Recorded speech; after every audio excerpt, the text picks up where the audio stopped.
আসসালামু আলাইকুম রহমতুল্লাহি ওয়া বারাকাতুহু। আমরা এখন যে মাসটি অতিবাহিত করছি এই মাসটির নাম হচ্ছে রজব মাস, এবং এর পরে হচ্ছে শাবান মাস, এবং এর পরে হচ্ছে রমাদান মাস। তো রজব মাস আসলে নবী সাল্লাল্লাহু আলাইহি ওয়াসাল্লাম একটি দোয়া পড়তেন। দোয়াটি হচ্ছে আল্লাহুম্মা বারিক লানা ফি রজব ওয়া শাবান ওয়া বাল্লিগনা রমাদান।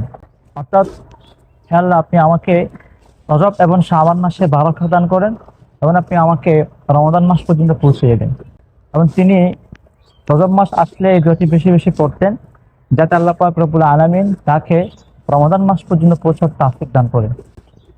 তো তিনি নবী হিসেবে তিনি আমলটি করেছেন, এবং তিনি তার উম্মতকে এই আমলটি করার অনুরোধ করেছেন এবং উপদেশ দিয়েছেন।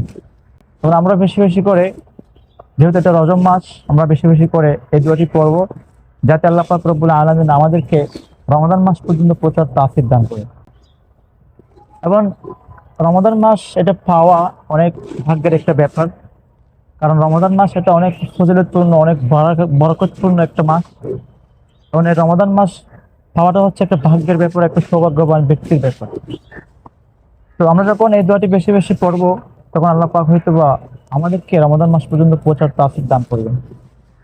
তো রমাদান মাসে এটা এমন একটা মাস যেটা বলা হয় সাইয়্যিদুশ শুহাদা, সব মাসের সেরা মাস, এবং যে মাসে অনেক ভালো অনেক ফজিলত রয়েছে।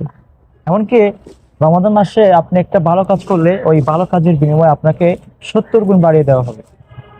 এই জন্য হয়তোবা আপনার বয়সে, আপনার সমবয়সী অনেকে আছে যারা অনেকে চলে গিয়েছে, কিন্তু আপনি এখনো বেঁচে আছেন, এবং আপনি যাতে রমাদান মাস পর্যন্ত পৌঁছতে পারেন, সেজন্য আল্লাহ পাকের কাছে বেশি বেশি দোয়া প্রার্থনা করতে হবে, শুকরিয়া করতে হবে যে আল্লাহ, আপনি আমাকে রমাদান মাস পর্যন্ত পৌঁছার তৌফিক দান করেন। এবং এই রমাদান মাস পর্যন্ত পৌঁছলে আপনার কি লাভ হবে? আপনি যে সারা বছর পাপ করেছেন, অন্যায় করেছেন, অত্যাচার করেছেন, এবং এই সব কিছুর মোচন কিন্তু আপনি রমাদান মাসে করতে পারবেন। এবং আপনার পাপের, আপনার গুনার সবকিছু মোচনের একমাত্র মাধ্যম হচ্ছে রমাদান মাস। আপনি রমাদান মাসের মাধ্যমে আপনি আপনার সারা বছরের গুনাহকে মোচন করতে পারবেন। এজন্য আমরা বেশি বেশি করে দোয়া করবো যাতে আল্লাহ পাক রব্বুল আলামিন আমাদেরকে রমাদান মাস পর্যন্ত পৌঁছার তৌফিক দান করে, এবং রমাদান মাসের যে সময়টা আছে আমরা এই সময়টা অযথা না কাটিয়ে আমরা অল্প সময়টাকে আমরা খুব গুরুত্ব দিয়ে আমলের সাথে, কোরআন তেলাওয়াতের মাধ্যমে, জিকিরের মাধ্যমে আমরা যাতে রমাদান মাসকে কাটাই, এবং এই অল্প সময়ে আমরা যাতে আমরা আমাদের জীবনের, আমাদের পুরো বছরের, আমাদের জিন্দেগীর সমস্ত গুণগুলোকে মোচন করতে পারি।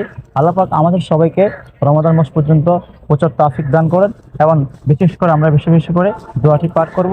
আল্লাহ পাক রব্বুল আলামিন আমাদের সবাইকে আমল করার তৌফিক দান করুন।